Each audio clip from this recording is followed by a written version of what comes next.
मुझे ऐसा लगता है कि सम्माननीय मुख्यमंत्री जी की नेता आदरणीय श्रीमती सोनिया गांधी जी नहीं हैं, बल्कि उनकी नेता वसुंधरा राजे सिंधिया जी हैं। उनकी नेता सोनिया गांधी जी नहीं हैं, बल्कि उनकी नेता वसुंधरा राजे सिंधिया जी हैं। और एक तरफ ये कहा जा रहा है कि हमारी सरकार को गिराने का काम भाजपा कर रही थी, दूसरी तरफ कहा जाता है कि सरकार को बचाने का काम वसुंधरा जी कर रही थी। तो ये जो विरोधाभास है, इसको समझाना चाहिए। आप कहना क्या चाह रहे हैं, ये स्पष्ट कर देना चाहिए। आप सबको मालूम है, सरकार बनने के बाद मैं प्रदेश का उप मुख्यमंत्री था, प्रदेश अध्यक्ष था, और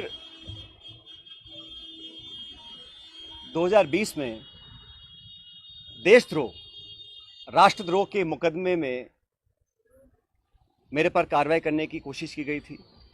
अनेक ऐसे प्रकरण हुए और हम सब लोग, और मैं स्पष्ट करना चाहता हूं कि मैं और हमारे कुछ साथी सरकार में नेतृत्व परिवर्तन चाहते थे। अपनी बात को लेकर हम दिल्ली भी गए और अपनी बातों को रखा। उसके बाद अखिल भारतीय कांग्रेस कमेटी ने लगातार चर्चाएं हुई और आज वो दुनिया में नहीं है, स्वर्गीय अहमद पटेल साहब, लेकिन उनके माध्यम से सब नेताओं से मुलाकात हुई और एक कमेटी का गठन हुआ, एआईसीसी ने किया। उसमें माखन साहब, वेणुगोपाल जी और अहमद पटेल जी सदस्य थे और उस कमेटी का एक काम था। और कमेटी जब गठन हुआ, उस समय हम सब की बात सुनकर हमारी बातों को एक्सेप्ट किया गया और एक रोड मैप तैयार किया गया। बहुत सारी बातें उसमें थी, मैं उसका उल्लेख नहीं करूँगा, लेकिन कमेटी का गठन हुआ और उसके बाद से हम सब ने, चाहे वो राज्यसभा के चुनाव हों, चाहे विधानसभा में मतदान हो, पार्टी का प्रचार हो, कांग्रेस को मजबूत और ताकतवर बनाने के लिए हम सभी साथियों ने जी जान से कोशिश की और मेहनत की। और 2.5 साल का जो कार्यकाल निकला वो इस बात का प्रतीक है। अनुशासन तोड़ने का काम कभी भी किसी ने नहीं किया। मुझे बहुत कुछ कहा गया, कोरोना, गद्दार, निकम्मा आदि, और जो ये आरोप परसों लगाए गए, ये 2.5 साल से मैं आरोप सुन रहा था। लेकिन हम अपनी पार्टी को और सरकार की छवि को नुकसान नहीं पहुंचाना चाहते थे। इसीलिए मुझे लगा कि जो प्रकार का भाषण दिया गया, मैंने पहली बार देखा कि अपनी सरकार को, अपने ही विधायकों को, अपने नेताओं को बेइज्जत और बदनाम करने का काम हो रहा है। कांग्रेस के विधायकों को तो बदनाम करने का काम हो रहा है और भाजपा के नेताओं का गुणगान हो रहा है। ये समझ से परे है। इस प्रकार का जो काम हुआ वो बड़ा गलत है।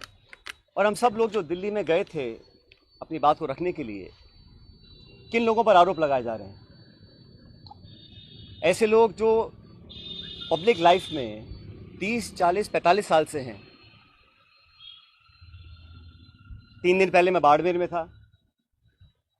सम्मानी हेमाराम जी 1980 से विधायक हैं।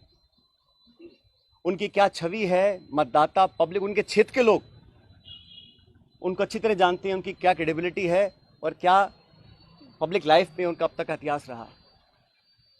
ओला साहब, जिनके स्वर्गीय पिताजी 1957 से चुनाव लड़ रहे हैं, बड़े बड़े पदों पर रहे, और हेमाराम जी ने तो अपने नौजवान बेटे की मौत में और याद में एक छात्रावास बनाया है।